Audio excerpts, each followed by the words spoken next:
final da disciplina, vamos finalizar o último grupo de biomoléculas a serem estudadas, os nucleotídeos. O conteúdo programático dessas 3 videoaulas que se seguem são uma introdução, definindo o que são nucleotídeos e a estrutura química, exemplos e funções e fontes de onde nós obtemos os nucleotídeos.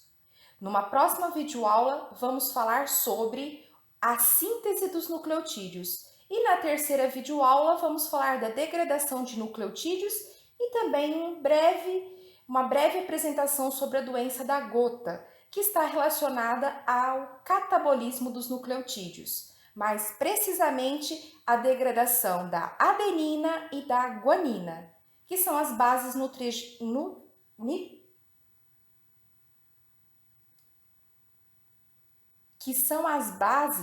nitrogenadas dos purinonucleotídeos. Aí falaremos sobre o que é a gota, a patogênese e os tratamentos, que estão relacionados à mudança na alimentação e ao uso de medicamentos. Nesta videoaula, nesta nossa primeira videoaula, vamos fazer esta introdução falando sobre os nucleotídeos, estrutura química, exemplos, funções e de onde nós obtemos esses nucleotídeos. Inicialmente, eu gostaria de fazer uma reflexão sobre o que nós estudamos na disciplina de bioquímica, quando nós falamos das biomoléculas. Essas biomoléculas, como foi colocado desde a primeira aula, são biomoléculas encontradas na composição das células e de suas organelas, que por sua vez são organizadas. Como nós vimos nas aulas anteriores, nós temos as células, e essas células são compostas por biomoléculas. Biomoléculas que estão presentes na composição das estruturas que compõem uma célula. Estruturas tais como organelas, mitocôndria, retículo endoplasmático liso, rugoso, complexo de Golgi, cromossomos, membranas. E essas estruturas, elas são compostas, nós chamamos isso de estruturas supramoleculares, como a cromatina, que compõe o cromossomo, as membranas plasmáticas, mas nem sempre a membrana plasmática, pode ser a membrana nuclear, a membrana mitocondrial interna ou externa, e a parede celular, neste caso, de uma célula vegetal. Essas estruturas supramoleculares são compostas por moléculas. A parede celular é composta, dentre uma das substâncias encontradas na composição da parede celular, nós temos principalmente celulose. Nós também temos na cromatina a associação de ácidos nucleicos, como DNA e proteínas, para formar a cromatina, que se condensa, dando a estrutura dos cromossomos, que nós conhecemos. E também nós temos as membranas, que são compostas por lipídios e também por proteínas, E essas estruturas, como o DNA, a estrutura química do DNA, a estrutura da proteína, a estrutura da celulose, elas são moléculas grandes, por isso que são chamadas de macromoléculas biológicas. Mas elas são formadas por unidades menores, que são os monômeros. Então, nós podemos dizer que o DNA é um polímero, é um exemplo de um polímero. As proteínas são exemplos de polímeros. A celulose, o amido, o glicogênio também são exemplos de polímeros. São formados pela repetição dos monômeros, também conhecidos como unidades monoméricas. Então, os monômeros do ácido nucleico DNA são os nucleotídeos. Tem o nucleotídeo 1, liga no nucleotídeo 2, no 3, no 4, e essa sequência forma essa macromolécula chamada DNA. Vimos isso também nas proteínas, que são formadas por unidades repetidas de aminoácidos, de acordo com o nosso código genético. Então, nós temos os aminoácidos ligados uns aos outros para formar estruturas como peptídeos e proteínas. E vimos também que os polissacarídeos também são compostos por monômeros, que no caso são os monossacarídeos. A celulose é composta por glicose, glicose, glicose, glicose, que são unidas por ligações glicosídicas. Já os aminoácidos são unidos por ligações peptídicas. E hoje nós vamos dar atenção aos nucleotídeos, que são encontrados também na composição dos ácidos nucleicos, como DNA e RNA. Mas não é só no DNA e no RNA que nós temos nucleotídeos. Nós vimos alguns exemplos durante as aulas, mas hoje nós vamos relembrar.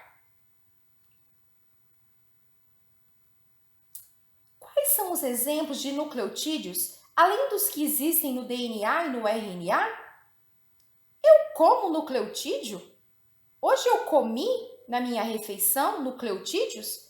Vocês já pararam para pensar sobre isso? Vimos no assunto anterior, quando nós estudamos o metabolismo de aminoácidos, que o metabolismo de aminoácidos, assim como o metabolismo dos nucleotídeos, são conhecidos como metabolismo dos compostos, das substâncias nitrogenadas, porque possuem o grupo amino. E nesse grupo amino tem o nosso átomo de nitrogênio, tá? Então, aqui no nucleotídeo, nós temos ali na base nitrogenada este nitrogênio, que vai ser colocado aqui graças à nossa ingestão de aminoácidos, ou seja, a ingestão das proteínas que são formadas por aminoácidos. Mas os nucleotídeos têm, além da base nitrogenada, o açúcar e grupos fosfatos, né? Então, o nucleotídeo ele é composto por 3 partes: o grupo fosfato, o açúcar e a base nitrogenada. Inicialmente, vamos fazer uma pequena introdução, porque como nós podemos falar de metabolismo se nós não conhecemos os nucleotídeos ainda, tá? Então, para a gente aprender como produzir uma molécula, ou como uma molécula é produzida, ou como uma molécula é degradada, ou também qual é a matéria-prima para se produzir uma molécula e quais são os produtos formados pela degradação, pelo catabolismo daquela molécula, nós precisamos saber de que ela é formada. Como é a estrutura química dela? Só assim nós teremos facilidade em compreender o metabolismo. Então, inicialmente, eu vou definir para vocês o que é nucleosídeo. Nucleosídeo são substâncias formadas pela ligação de uma base nitrogenada, seja ela purinas ou pirimidinas, que estão ligadas a um açúcar, por uma ligação N-glicosídica. Então, o açúcar vai se ligar na base nitrogenada, no átomo de nitrogênio dessa base nitrogenada, seja purinas ou pirimidinas, por uma ligação glicosídica. Já os nucleotídeos são os nucleosídeos que têm adicionado à sua estrutura um ou mais grupos fosfatos ligados entre si. Por isso, os nucleotídeos podem ser encontrados na sua forma monofosfatada, difosfatada ou trifosfatada, tá? Então, existem nucleotídeos trifosfatados, como o ATP, difosfatados, como o ADP, e monofosfatados, como o AMP, tá? E os nucleotídeos, assim como os nucleotídeos, podem ser diferenciados, identificados pelo tipo de açúcar que possuem ou pelo tipo de base nitrogenada que possuem. De acordo com o açúcar presente no nucleotídeo, nós podemos chamar o nucleotídeo de ribonucleotídeo, quando o açúcar é a ribose, ou desoxirribonucleotídeo, quando o açúcar é a desoxirribose. Qual a diferença entre a ribose e a desoxirribose? Primeiro, a ribose é um açúcar com 5 carbonos. 1, 2, 3, 4, 5. Como nós definimos que os carboidratos são polihidroxi, né? Então tem várias hidroxilas, né? Então aqui no carbono 1 tem hidroxila para cima, no carbono 2 hidroxila para baixo, a hidroxila aqui ligada no carbono 5.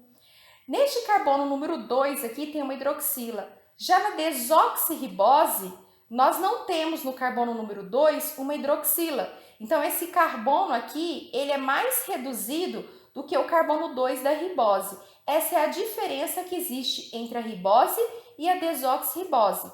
Nós sabemos que os nucleotídeos encontrados no DNA possuem este açúcar, enquanto no RNA mensageiro, RNA transportador, RNA ribossômico, nós temos a ribose como açúcar presente. Diferenciando os nucleotídeos de acordo com a base nitrogenada, nós sabemos que essa base nitrogenada ela é uma estrutura cíclica, de cadeia carbônica cíclica. E aí nós definimos a base nitrogenada quando for somente um anel nós chamamos de pirimidinas. As bases pirimídicas são citosina, uracila e timina. São aquelas bases nitrogenadas que têm somente um anel. Já as bases púricas, guanina e adenina, tá? As bases púricas possuem 2 anéis. Então, aquelas bases que nós chamamos de púricas ou purinas têm um nome pequeno, mas a estrutura é grande. As pirimidinas têm o tamanho das bases pirimídicas, pirimidinas, o nome é grande, mas a estrutura química é menor, tá? Então, é uma maneira para vocês associarem, para gravar que as pirimídicas têm um anel. O nome grande, estrutura pequena. Nome pequeno, estrutura grande. E aí a gente pode chamar os nucleotídeos colocando um prefixo na frente. Pirimidino-nucleotídeos, purino-nucleotídeos. Então, quando eu falar purino-nucleotídeos, eu estou me referindo a nucleotídeos que têm guanina e adenina como base nitrogenada, além do açúcar e do grupo fosfato.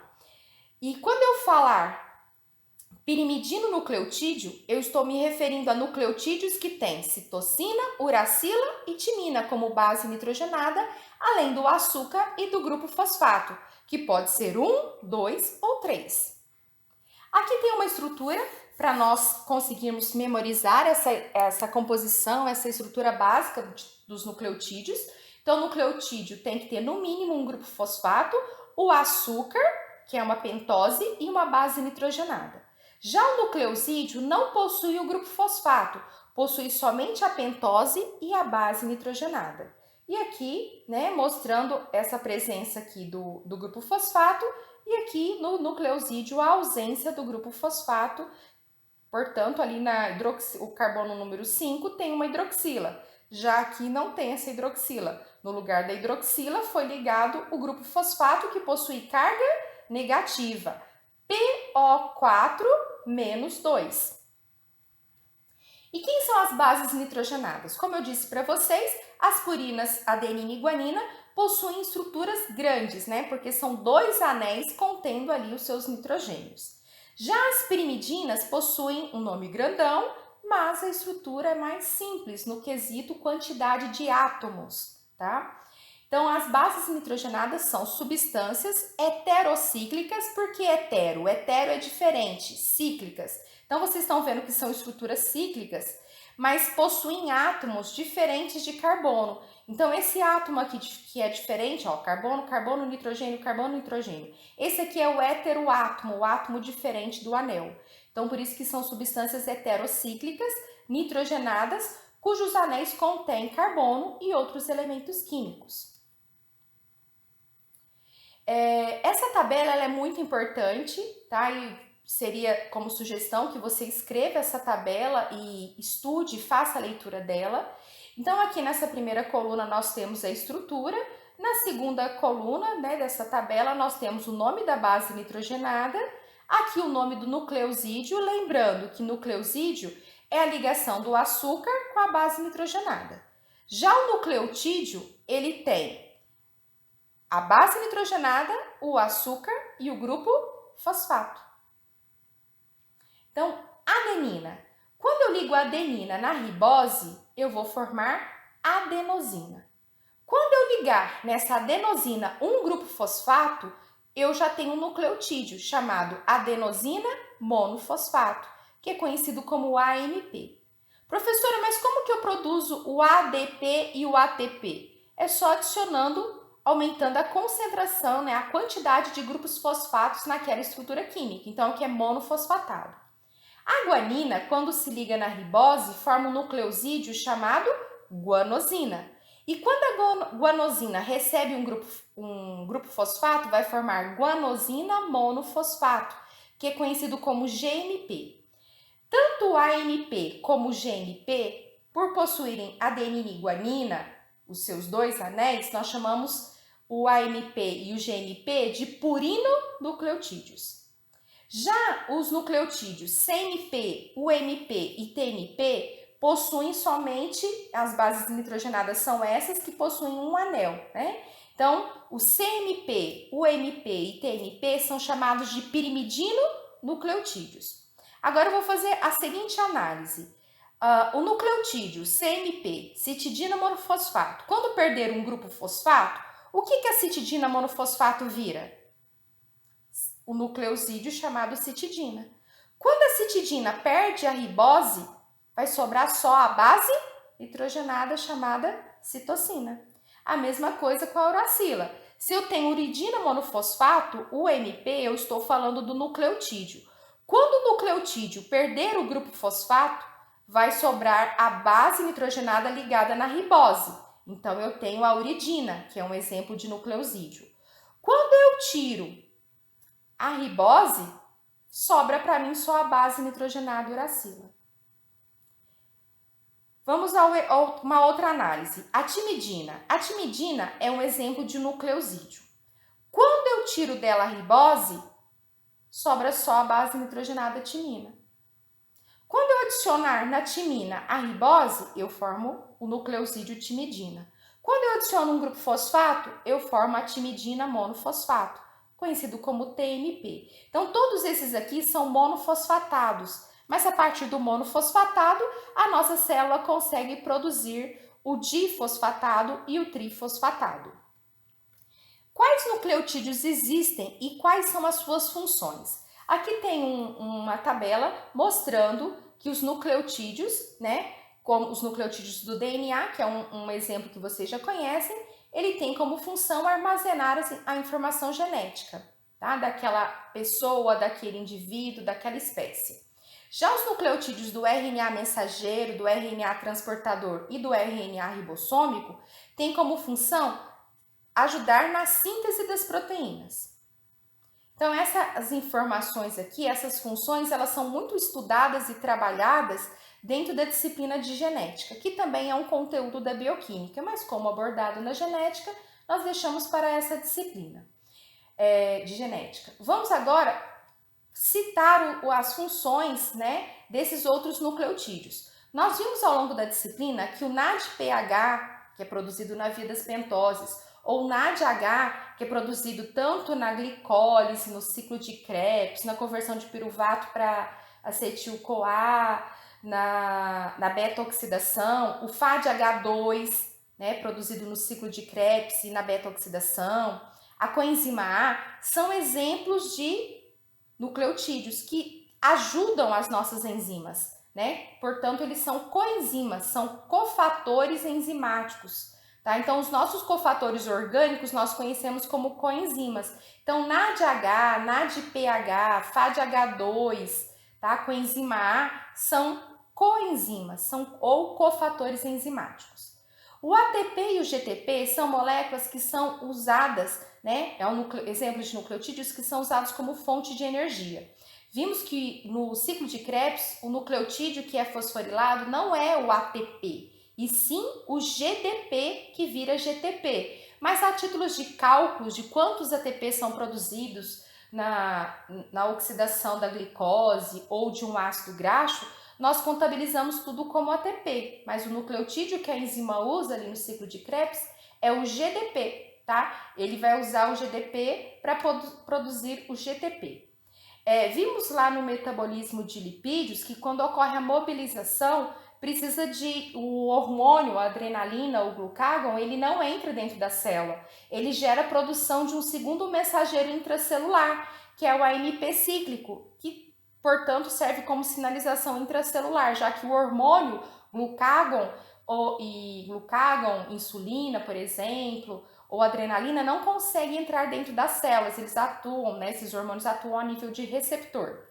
O ATP e o GDP também servem para fazer a regulação das enzimas alostéricas, regulando o metabolismo.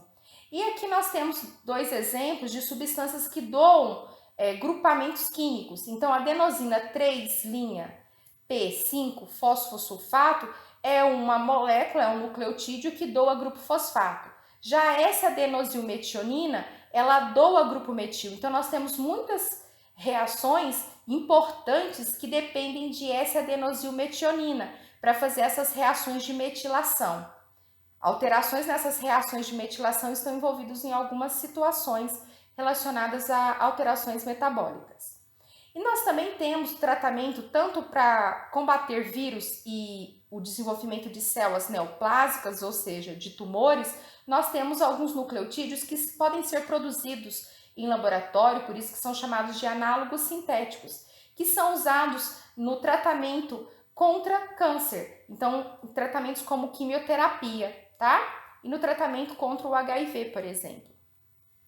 E aqui então a estrutura para vocês verem, esse aqui é o ATP, que tem uma base nitrogenada ligada no açúcar, que é uma pentose, ó, 1, 2, 3, 4, 5. E aqui no carbono número 5 está ligado o grupo fosfato 1, o grupo fosfato 2 e o grupo fosfato 3. Então nós temos aqui, ó, um trifosfato, é o nucleotídeo trifosfatado. E olha, gente, essas cargas negativas estão muito próximas. Daí que tem a instabilidade muito grande nessas ligações aqui, ó. Então essas ligações aqui, elas são muito fortes para conseguir manter esses grupamentos fosfatos próximos, mesmo devido à repulsão que eles possuem. Por isso que o ATP é considerado uma molécula rica em energia, porque ela possui essas ligações aqui que envolvem alto conteúdo de energia química, porque consegue suportar, né, manter grudado esses dois grupos fosfatos, mesmo tendo cargas negativas aqui que fazem a repulsão entre si, cargas iguais, repulsão. Aqui nós temos o NAD e o FAD, só que o NAD e o FAD, eles possuem aqui, ó, a base nitrogenada, adenina, o açúcar, que no caso aqui é a nossa ribose, e aqui um grupo fosfato. Então esse aqui, ó, é a parte do nosso nucleotídeo, tá? De adenosina. Esse aqui já é um outro nucleotídeo de riboflavina, tá? Esse aqui. Nós temos aqui o nucleotídeo de riboflavina. Aqui, ó, nós temos a base nitrogenada, o açúcar e o grupo fosfato. Vimos que é nessa porção nicotinamida e nessa porção da flavina que é onde estão se ligando os elétrons, que o NAD+, quando ele ganha 2 elétrons e um íon H+, ele vira o NADH. E o FAD, por sua vez, quando recebe 2 elétrons e 2 íons H+, vai virar o FADH2. Então, o NADH e o FADH2 são as coenzimas na sua forma reduzida, na forma que estão carregando elétrons. Na forma de NAD+, ou FAD, é a forma oxidada, é a forma sem os elétrons.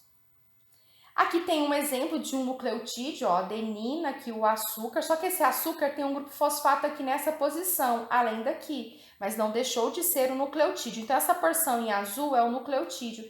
E aqui nós temos, ó, uma molécula que é proveniente da nossa alimentação.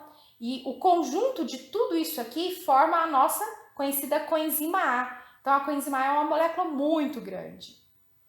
Já aqui é o AMP cíclico, ó, a base nitrogenada, o açúcar. A diferença é que o grupo fosfato que está ligado no carbono número 5 está reagindo aqui com a hidroxila do carbono número 3.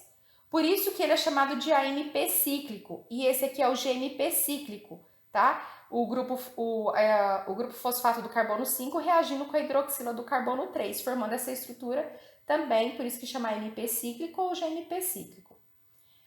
E aí nós temos que nos perguntar, aonde estão localizados os nucleotídeos na célula? Muitos de vocês vão pensar no núcleo, né? Então vai pensar lá no núcleo porque lá nós temos os cromossomos. Mas eu gostaria de lembrar para vocês que nós também temos material genético ali na nossa mitocôndria, né? Que é nosso DNA mitocondrial. Então nós temos ali o DNA mitocondrial presente na organela, isso então já tira da cabeça de vocês que nucleotídeo só existe no núcleo ou disperso no citoplasma quando a célula está em fase de divisão celular, tá?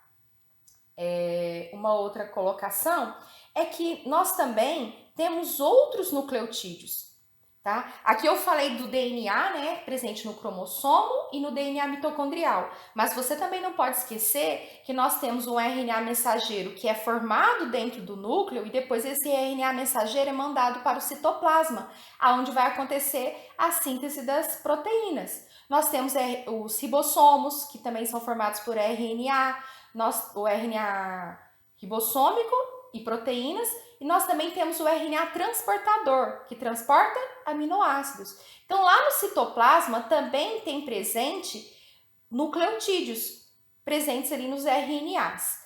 Mas não é só isso. Nós também temos nucleotídeos como o NADH, na matriz mitocondrial, temos o FADH2 na matriz mitocondrial, a coenzima A e o ATP. E eles também estão presentes, ó, o NADH tem no citoplasma, o ATP tem no citoplasma, a coenzima A tem no citoplasma. Então, nós temos nucleotídeos em vários locais da célula. O único local que eu ainda não li que tem nucleotídeo é a membrana plasmática, mas talvez seja desconhecimento meu, né? Eu tenho que continuar as minhas leituras aí em busca de outros exemplos de nucleotídeos.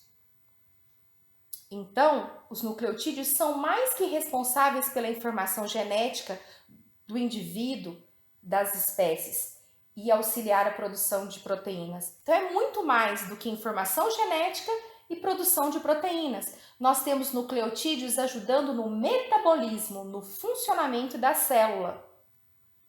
E como nós obtemos esses nucleotídeos? De duas maneiras.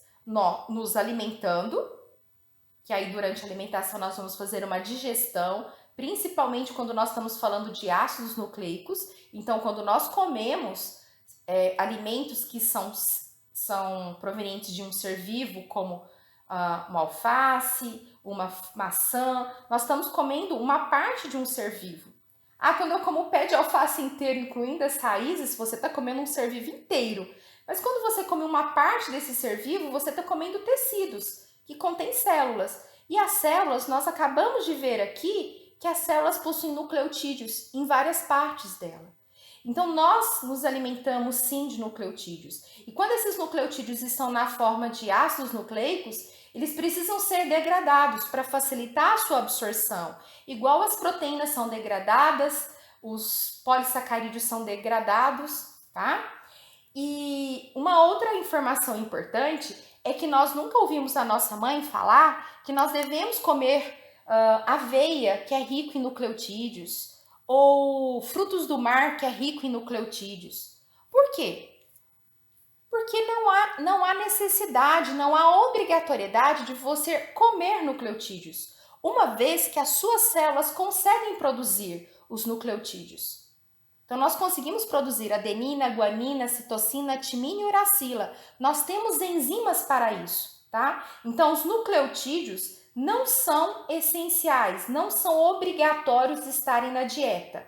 Essa palavra essenciais ou essencial não quer dizer que os nucleotídeos não são importantes. Aqui estamos falando informações relacionadas à alimentação. Quando o nutriente é classificado como nutriente essencial, está querendo dizer que ele é obrigatório estar na alimentação, ele deve ser ingerido. Mas além, então, dos nucleotídeos que nós obtemos na alimentação, nós também obtemos nucleotídeos pela nossa síntese, tá? Então, nós sintetizamos nucleotídeos. É uma produção endógena. Então, nós temos nucleotídeos que vêm de forma exógena, provenientes da alimentação, e nucleotídeos que são produzidos dentro do nosso corpo, endógenos. Aqui tem uma tabela que fala para nós o conteúdo de nucleotídeos que contém purina, que é adenina e guanina. Então, aqui tem alimentos com conteúdo elevado de purinas, adenina e guanina, de 100 a 1000 miligramas de nitrogênio purínico por 100 gramas de alimento. Então, 100 gramas de alimento vai ter essa quantidade de 1000 miligramas. Então, aqui eu coloquei, né, com base nessas informações, aqui os exemplos: caldo de carne, miúdos, né? Esses miúdos são conhecidos como vísceras, tá? Então, aqui é rim e fígado, levedo de cerveja, aqui um tipo de peixe, tá? Anchovas, aqui sardinha, frutos do mar como camarão, tá? Então, nós temos aqui alimentos que são ricos em purinas, adenina e guanina. Aqui já tem um conteúdo mais moderado, né, que são carnes e pescados, exceto esses peixes que foram citados aqui em cima. Ervilha, espinafre, couve-flor, grão de bico, são alimentos que são ricos em purinonucleotídeos, mas tem uma quantidade menor quando comparado com os alimentos aqui dessa parte superior. E aqui são alimentos com um conteúdo insignificante de purinas, como aveia, como pão integral, como frutas, tá? Pastel, refrigerante, manteiga, óleo, tá? Eles têm uma quantidade de conteúdo de purinas menor.